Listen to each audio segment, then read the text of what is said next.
Hey, it's Elaine. Welcome and thanks so much for joining today. If you're someone who wants to be the champion of your life, our guest today is here to share his personal journey of embracing vulnerability and the lessons he's learned about overcoming resistance. Shane Dixon is a sales, events, and marketing professional, an avid runner and yogi, and he's been on a journey of personal transformation for 9 years and now supports other men by encouraging them to open up about their mental health struggles. Shane, I'm so thrilled to have you here today. Thank you so much for joining us. Thanks so much, Elaine. I was really excited when we discussed this opportunity before, and I'm happy it's able to take place so quickly. So I want to start off with your journey. It seems like for you, there came a day, or I would say maybe a moment, where I want to say this day or this moment had a major impact in your evolution. And I want to quote you here. You say, I wasn't just tired that morning. I was tired literally all the time. Tired of the way that I looked, tired of the way that I felt, tired of the way that my clothes fit, and tired of feeling tired all the time. Tell us more about this. Oh, it's a blast from the past. So I definitely, just to kind of step back a little bit for those of you that are just kind of joining my story for the first time, I've basically been a sales rep in the past, doing the corporate sales gig. And for anyone that knows what it's like, it can be a real grind, emotionally and physically. And it's kind of like, what have you done for me lately? So it's all about metrics and driving results. And in the beginning, I was fine with it, but then over time, it kind of gradually wore me down. And I moved to one company just to try to escape that. And it made things even worse. And so over time, I kind of developed a lot of bad habits. It started by, drinking. Like, I'm usually like a drink on the weekend kind of guy. So I would be like, maybe I'll have a drink on Friday. Then it turned into Thursday. Then it turned into Wednesday. And I was turning into every night of the week. And then I dabbled in some other things, like cannabis, for example, which played a big part in obviously my weight gain as well. So over the course of a few years, I quickly went up to around 250 pounds. And you've probably seen that. For those of you that have seen my after photos or looking at me now, it's only part of that story, because the bigger struggle behind the scenes were my state of mental health. So I felt awful. I felt exhausted walking everywhere. If I went to meet up with my friends or meeting up with some girls, it was always embarrassing figuring out what to wear because it looked like my shirt was about to explode from my chest. Yeah, but the biggest thing was I felt sad, I felt down, I was miserable with life, and it was like a vicious cycle. I continued to turn to drugs and alcohol more and more and more because I thought it would help me, and it did, absolutely, for about 30 seconds. But then the rest of that night and for days and weeks later, it just crushed my mind. So essentially, I decided just to make a change and do something about that, because I'm the only person that can control my destiny. And I figured it was either live the way I was for a long time and be miserable, or gamble, make a change, and see what kind of opportunities laid on the other side. Yeah, for anyone who hasn't seen your transformation, it's incredible. And I want to congratulate you. For our listeners right now, we'll have links available in the show notes for them to follow you and to stay up to date on your journey. You've completely turned your health around, your life around, and I imagine that anybody who sees you now is so inspired by your journey. What would you say to someone who's struggling right now to make changes, and especially to make those changes stick, which I think is really the hardest part? Great question. Believe it or not, I actually get quite a few messages like that from people after some of my posts and videos. I think the biggest thing I would say is, for me, it was easy because I'm by myself. So I would say, do it for yourself. For those of you out there that have a partner, loved one, family, children, and things like that, or a spouse, it's also important to do it for them as well, because they obviously want you around as long as possible. And physically, this could affect your health, but most importantly, it can have tremendous benefits for your mental health as well. And for those of you out there that have a partner that has mental health issues, I can't imagine what it's like for the partner on the receiving end. And so just think about that. If you're stuck trying to make a change, you got to start today. Don't keep putting it off. It's hard at the beginning, but trust me, it gets easier over time. And in the end, you won't regret it. Yeah, I think, you know, making those changes stick is, it's a very sort of delicate thing because it takes a lot of perseverance and it takes working through resistance. So I want to come back to that. So I want to switch gears right now to something I've noticed in my communities, and especially in the men in my communities. It seems that no matter how much appears to be happening on the outside, money or success or fame, it can never make up for the deep pain and suffering that's happening on the inside. And I often feel that that's at the root of some of these very unhealthy behaviors. So can you talk to us a bit about the masks of masculinity and maybe touch on your experience of this? Well, I'm a great person to ask about that because if you follow me on social media, you'll see all these smiling photos, running pictures. I'm happy and life is amazing. Well, I'm always cautious to emphasize to people that that's just the tip of the iceberg for social media, and that for myself and everybody else out there that's an influencer or micro influencer, there's a lot more pain and life problems behind the scene, health issues, you name it. Mental health issues are a big thing as well. So there are some days where I've posted and I felt horrible the morning, unmotivated, couldn't get off my couch or my bed, didn't want to do anything, didn't want to talk to anybody, didn't want to be around my friends or family. And also it's important to recognize that with depression, anxiety, and things like that, it doesn't discriminate. It can affect anybody. Doesn't matter your race, demographic, your profile in life. Look at Robin Williams, Anthony Bourdain. There's countless other examples out there. People that looked amazing. Anthony Bourdain has the greatest job in the world. Like, that's what I would want for myself. But obviously behind the scenes, he wasn't happy. And I think a lot of it had to do with his drugs and alcohol past as well. But for me, I'm always cautious to emphasize. That's why I post some of those photos where I'm not happy, or I'll post those videos where I'll talk about suicide, depression, anxiety, because not every day is all roses and butterflies and things like that. That there are some awful moments behind the scenes. And I'm here to just tell people that it's okay to accept that and admit that. Some days you can push forward, and other days, it's not uncommon for me just to write a day off. I'll lie on my couch all day. But in the end, I know that I'll obviously get through it in the end. But I think that's a big thing, is just to emphasize that it touches everybody. Mm-hmm. Yeah, and I really believe, you know, we live in a world where I feel like the seduction is to give into egoism rather than to heroism. Egoism being the race against other people, and heroism being the race against ourselves.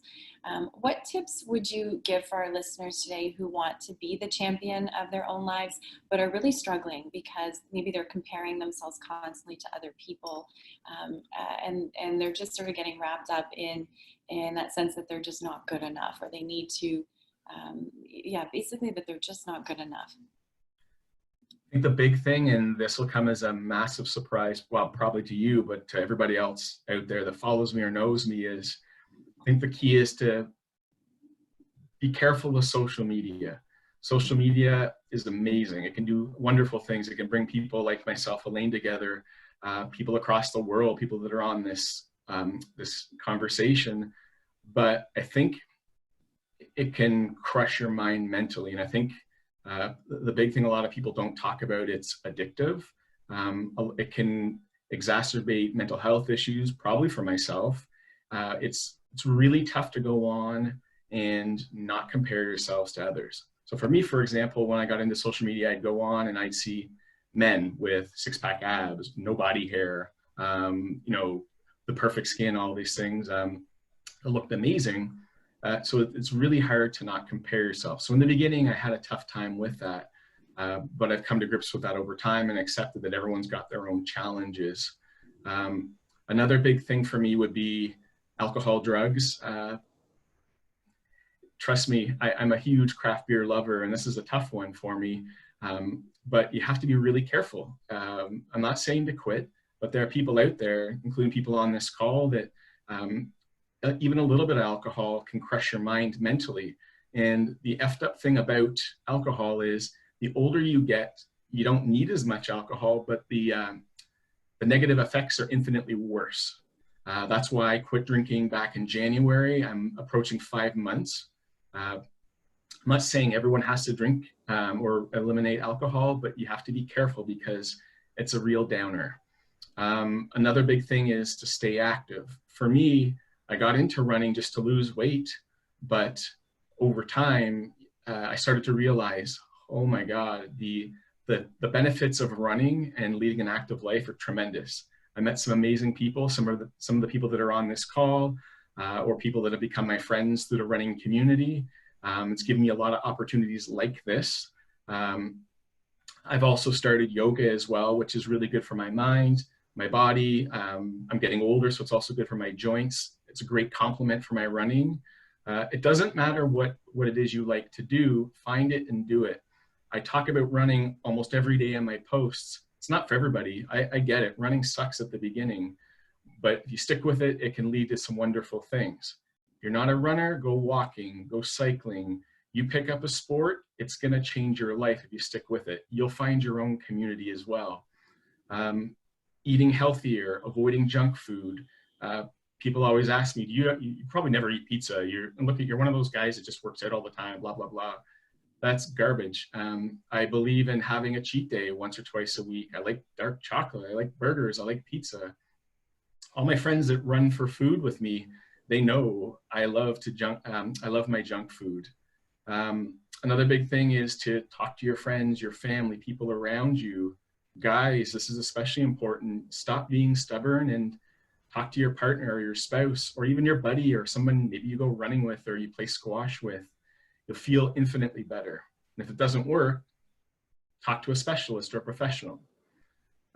Be kind to yourself, especially these days with the pandemic. A lot of people are being really hard on themselves, and they're seeing all these social media people working out, doing these crazy intense yoga sessions or home workouts or going for runs. You don't have to do that. But even if you don't have to beat yourself up because you miss a run or you're not one of those people. It's not for everybody.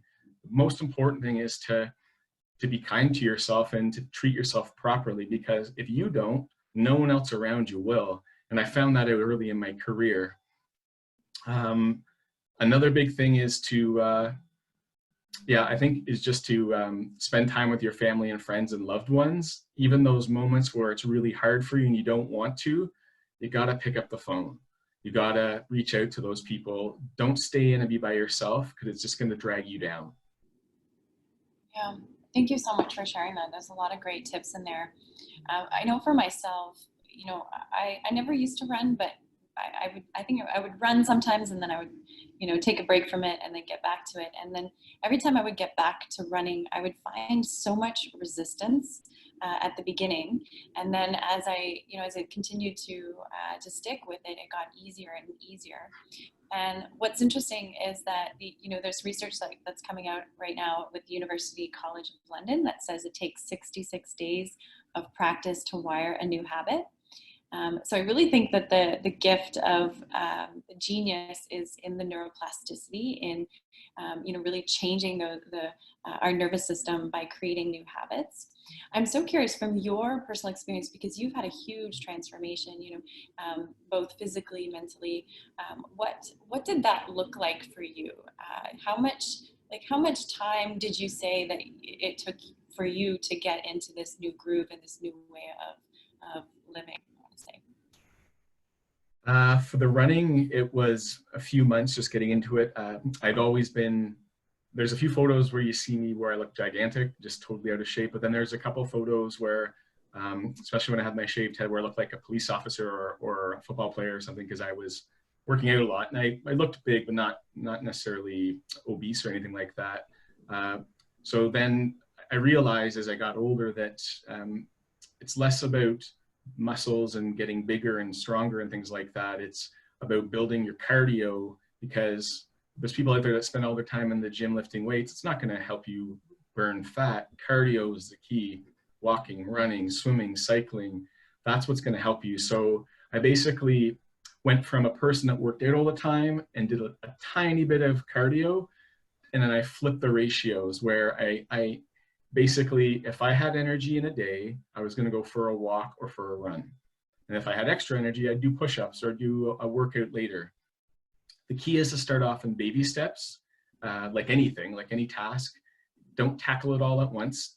Don't run out and start your first marathon that first week. Just start out walking and then taking walking breaks while you jog a bit. So do like a 1-minute walk and that 1 or 2 minute run, and then slow down, and then gradually over time it builds up. It's like anything.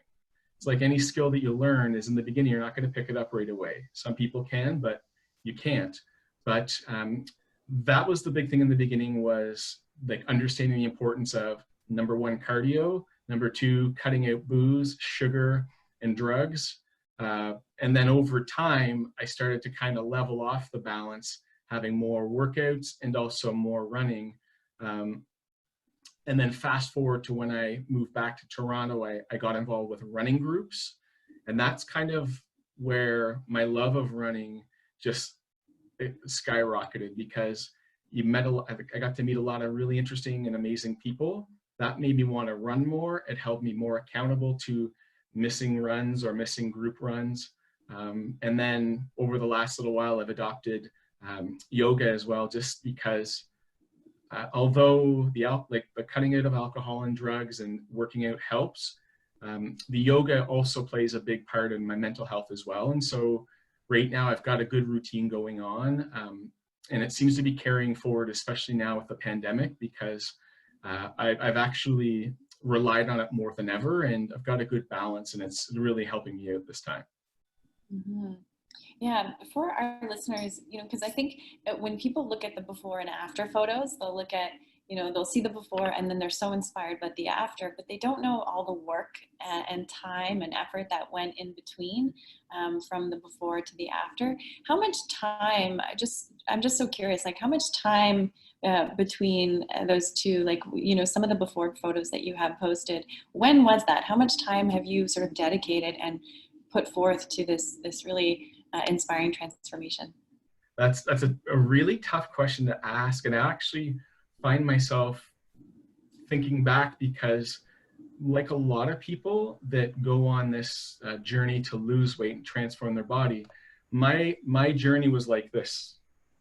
Mm-hmm. So there were moments where I was making great progress with my weight, cutting back on my diet, exercising, and you could see some really good results. And then all it would take is for my alter ego, Frank the Tank, to come out some night, whether it was drinking, partying, late night Chinese food. And then you'd see photos again, and my chins would go out of control because I started to pack it all on again. But to answer your question, it's probably been a work in progress for about 9.5 years, roughly. But what I would tell people, and anybody that's messaged me, I never sugarcoat it. Anybody on social media or any of those people that sell those miracle drugs and miracle workout devices, they're all lying to you. It's not easy. It's not something that happens overnight. It takes time. It takes a lot of commitment, dedication, perseverance. There are moments where I felt awesome. There are moments where, and this is the thing about mental health issues like depression, it would sneak up like a ninja out of nowhere and strike me on days where I felt amazing. Some of the most important days of my life, I had to summon all the courage and strength I had just to get through the day.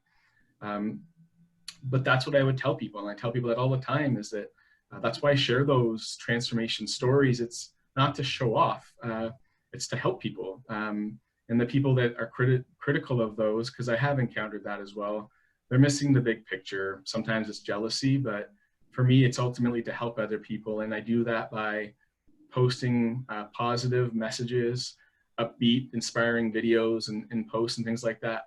But I'm real, and I don't lie about how you can achieve these types of results. Mm-hmm. What would you say is the best tip or tool that you use to manage anxiety and also to manage depression? Because the two are quite different, but it seems like you've kind of bounced back and forth between the two. Like what works for you? What would you say is a tool or tip that can help manage for any of our listeners today? Well, there were some things I mentioned earlier, and they kind of can apply to this as well. Spend time with family and friends, especially now when the weather is nice. There are days, and my friends know this, my family knows this, there are days where they'll call me, they'll invite me out, and I flip-flop back and forth, and then I'll cancel at the last second. I could have tickets to Bruce Springsteen or one of my favorite artists, and then the moment I'm about to leave, I'll decide I don't want to go out. And so one tip I would say is it's really important to get yourself out. Not all the time, but sometimes you need to fight it. If you can't, if you're having problems, just tell your friends and family. Don't lie. Don't avoid their calls or messages. Be upfront. If they're your friends, they'll understand. Another big one for me, and this is something any of my friends know, or people that have came to my parties or events and things like that, I love music. And music's played a huge part in my entire life, not even throughout my transformation story, but I listen to music with everything I do. I have a little speaker that I carry around my place where if I'm cooking, cleaning, showering, eating, I have a playlist for everything. But I'm also, in the past, I've been drawn to more depressing, sad, like a lot of mellowy ballads type of music, like The National, and there are some other ones. I once liked a song called Wither, and it just was as horrible as it sounds.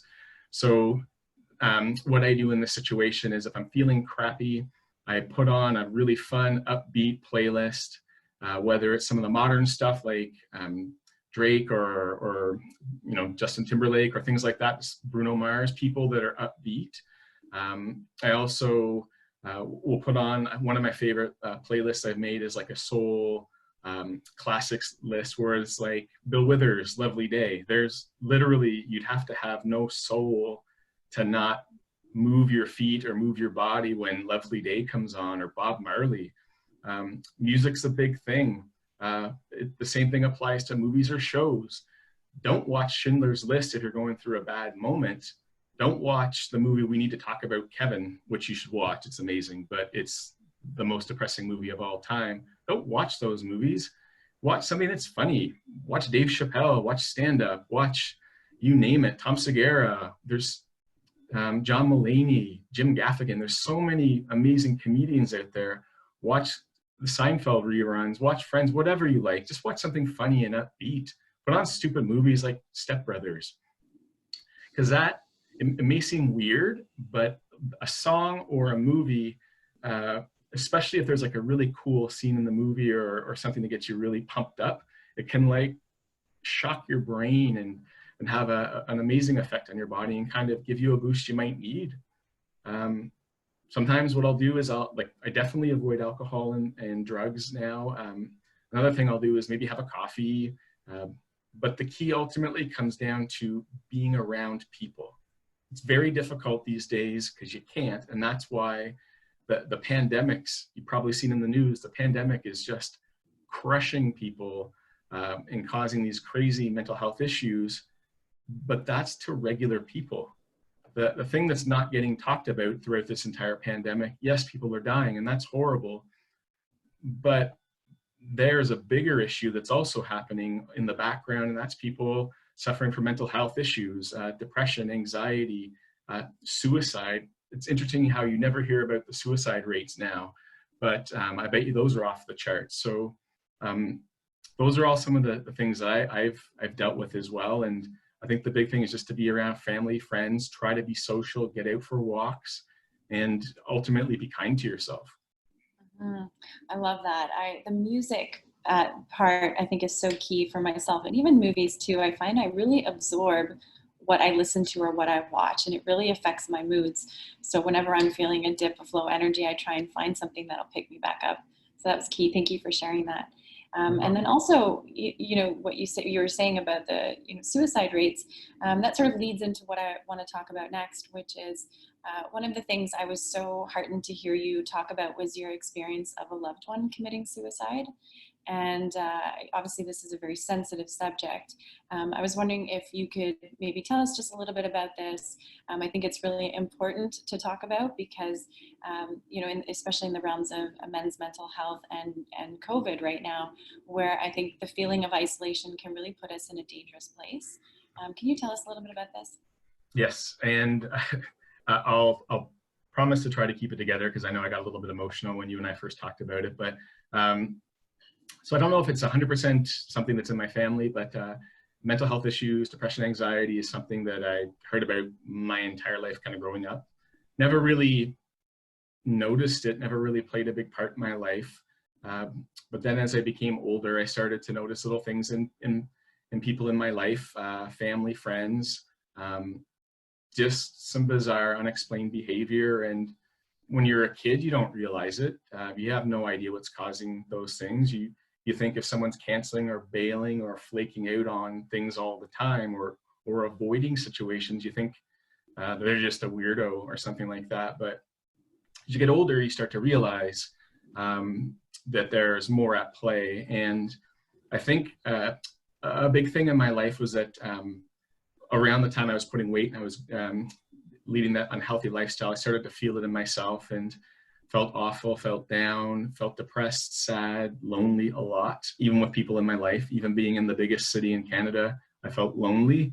And then one of my loved ones in my life, someone I used to spend a lot of time with, we had some really fun times, some crazy boys adventures, baseball games, hockey games, TFC games as well, where we used to get together and cause some craziness. Obviously very fun, very tame stuff, but there were some shenanigans involved. And over the last few years, I kind of noticed one of the people kind of acting a little bit differently, a little bit more on edge, a little bit pissed off with the world, a little bit maybe just starting confrontations and maybe not doing his best to kind of de-escalate things. And yeah, so those are some things I kind of noticed. And then one time we spent some time together. It was a boys' weekend. He came back to my place, crashed on my couch. We were downstairs having a cigarette and smoking a little bit and having a conversation after some booze. And just like everybody, we got a little bit emotional. And then he passed out. He fainted right on the ground. And so he was a big guy, so I helped carry him upstairs to my place. He fell outside of my door of my place. And I remember the next morning, his face looked like Mike Tyson had punched him. And he was just in rough shape. That was the time he had to go back, headed back home. So I helped him back to his vehicle. He could barely walk. He was in rough shape. He just seemed off. Seemed like something was broken. Can't explain it. And he left. That was the last time I saw him. Then a few days later, I was just wondering, hey, I left this person a message. I'd emailed him. Usually, I didn't see him a lot. I saw him maybe once every month and a half, 2 months. At that point, I saw him a little bit more frequently, but we usually talked once a week or once every couple of weeks about hockey and things like that. No one could get a hold of him. And talked to my family member, and they found out that the police had found his body at his place. And for those of you out there, if you've never gone through it, you have no idea the roller coaster of emotions that it sets you through, where I went from sadness, anger, frustration, confusion, back and forth, up and down. That was a roller coaster of emotions like I'd never experienced. And what it did to my family, it was awful because every person handles things differently. And yeah, and it was a tough situation, but the whole time I was like, how did this person do it? Why did they do it? Why did they do it? There were zero answers. There was nothing left. There was no explanation. It just happened, and that person was gone. And then over the course of a few years, you get better, things are okay. But I think that event, the reason I talk about it so often is because I think it's had one of the biggest impacts on my life and makes me do things like this, because I wouldn't want anybody to go through what I'm going through right now, or sort of what I've been through. And to anybody else that's gone through this, if you've been through a situation where you've lost someone to suicide, it's awful. And I wouldn't wish it upon my worst enemy. But over time, I've gotten better about it. And some people try to bury this. And old school people don't want to talk about their emotions, don't want to share their stories. Some families will bury it, and that never happened. That person never existed. Some religions, it's frowned upon. It doesn't matter. For me, I do it to help yourself, to help one of my friends that's out there right now, people that I don't even know. I do this. I talk about it a lot in my posts because I want to make sure no one goes through that. It's awful. And if anybody ever has questions or concerns, let me know, because I've been through there. And, you know, there's days where I get emotional. You can't see it right now, but well, maybe there's some photos in the back. My kitchen is like a shrine of photos of my family and friends. Yeah, so that's kind of what it was like. Thank you so much for sharing that, and for, No problem. you know, I think it takes a lot of courage to share, and I want to thank you so much for being so vulnerable and sharing that with us today on the chat. I love what you're doing right now, you know, recruiting athletes and building communities and bringing these conversations to the public. I'd love if you can tell us a little bit about, you know, about these opportunities that you've created for men in the communities to join, or even just for anybody to join in on some of the conversations and communities that you're creating right now. No problem. One of the things, so over the past few years, something that kind of went along in the background of this sales position is that I've been on an ongoing career transition. I'm still in the midst of that right now. So I've been doing a lot of things like job hunting, networking, working at different jobs and things like that. But it's interesting how good things can come out of bad situations like the pandemic or things like that. But over the last few years, it's made me uncover the fact that I've got some really awesome skills that a lot of people don't have. And so unfortunately, there are not a lot of skills I can really put on LinkedIn or a resume. It's something you kind of just have to experience. But yeah, for me, the big thing was my ability to bring people together and connect people. That's probably my number one strength. I used to think it was customer service, but it's actually bringing people together, whether it's parties, whether it's some of the events I'll talk about. I have this ability to bring such a weird collection of people together. Employees, people from Instagram, people that would normally hate each other with different political views. They all get together and they seem to mesh really well.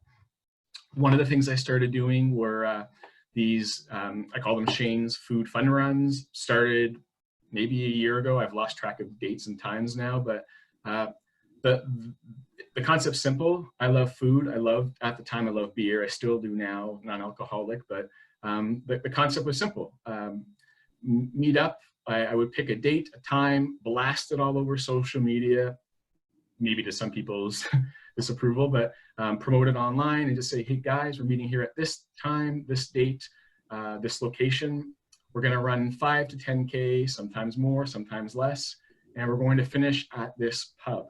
And over time, it became so popular, it kind of snowballed out of control where I think I ended up doing 6 or 7 places. So we would meet, run, take goofy photos along the way, stop at Graffiti Alley, stop by the waterfront. The whole point of these runs is not about the run. It's not about the distance, the speed, how fast you are. Some people came and ran and were amazing, but super fast, and they're missing it on a bit of the fun of the group. But it's to bring people together, because there's a lot of people that are by themselves. There's people that are married, families, have pets or don't have pets or have health issues, that need to get their minds off of the crap they're dealing with. And I found this was a good format for that and a great outlet. And so We went to Maker Pizza, we went to Rudy Burger, we've gone to Sky Dragon for dim sum, we've done, we did shawarma, you name it. We went to a pub as well. Like there's a bunch, and unfortunately I've had to put them on hold because of obviously the social distancing regulations. But as soon as that is lifted, one of the first things I'm going to do is organize a food fun run. And I just love seeing people together. I love taking the photos, and my favorite part is at the very end where everyone's laughing and giggling and taking photos of their truly bizarre food and just enjoying themselves. So that's one of the things I've done. So if you're interested, obviously stay tuned to my social media. You can join in on that. And then most recently, I did a poll on Instagram at the very beginning of the pandemic, just to ask if anybody else was solo or by themselves, like I am during the pandemic. And for those of you that don't know, if you're with a partner or family or kids, or you have a pet, doesn't matter how much they drive you crazy, it's nothing worse than being by yourself, because it's a series of emotions. I love TV and I love movies, but I can only watch so much of that. I get bored. These Zoom chats are great, but like one of my friends that I got together with, her name's Leanne, nothing beats like human interaction, and just the energy you can feed off a person 6 feet apart, don't worry. Or once in a while I'll meet my neighbor for a beer. I'll sit 6 or 8 feet apart on a chair. Nothing beats that human interaction. And so surprisingly, 40% of people said they were solo. And so I said, okay, just like my food fun runs, I picked a date, a time, set up the link, and I said, we're all going to chat. And then I forget how many people were there, maybe 10, 12 at the beginning. And so I basically just said hi to everybody. And then I went around to each of the squares in the gallery view and just asked them how they were doing. And then we did that 2 or 3 times, and they became really popular, and people seemed to really like them, usually the same people that would come out.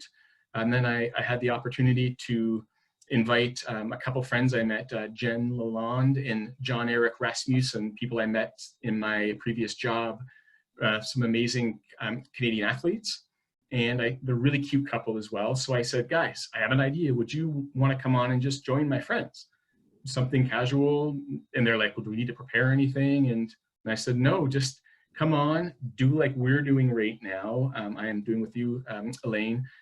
Basically, just come on, answer questions from these people. And a lot of my friends are runners and they loved it. And so over time it evolved. I basically been doing it the last 2 months. So I finished my 8th one recently. So had everybody from Lanny Marchand, Krista Duchesne, Trevor Hoffbauer, Dana Podorowski, Gary Robbins. There were like a ton of really cool, interesting people. And the reason I did these chats was to bring people together, people that are by themselves. Instead of watching shows and just zoning out, they could actually learn about running or learn about some of the stuff that didn't involve running. It was just to see the personality of these people and to show that these elite, amazing athletes were regular people like us. They loved burgers, they loved beer, they loved, getting out just like we did. And so they became really popular. And I've started to share those on my Facebook page, but I also share them on YouTube as well, just because I think other people could benefit from them. They're really interesting. And my favorite part was these people did it for free. They did it during their own free time, during effed up times like we're dealing right now. God knows what's happened to them before they jump on my Zoom call, but all of them were class acts. They were all friendly, kind, patient, and they dealt with all types of fun and interesting questions. Yeah, I love it. I think it's a fantastic idea. I think it's such a great way to build community, and it's very unique. I haven't actually heard of anybody else doing it. So I want to thank you again for doing that. And Shane, I want to thank you so much again for joining us on the chat today. Thank you for showing up, for being vulnerable with us. I think it's really admirable. And yeah, thank you so much again for being here. No problem. It's my pleasure. I really love helping people. Like, that's the only reason I do my social media stuff. In the beginning, it was to talk about hockey, and I'm a Leafs fan, so it's been mostly garbage my entire life. So I figured I'd start doing something useful and important, and seems to be helping people. So at the end of the day, if it only helps one person, I have zero idea how many people are on this call, but if it helps one person out there or helps one of their loved ones, that's all I care about. Absolutely. Thank you so much, Shane. Thanks very much for your time, Elaine, and I really appreciate the people at Blue Matter Project for making this possible, okay? Awesome. Thank you. You're welcome. Bye, guys. Take care.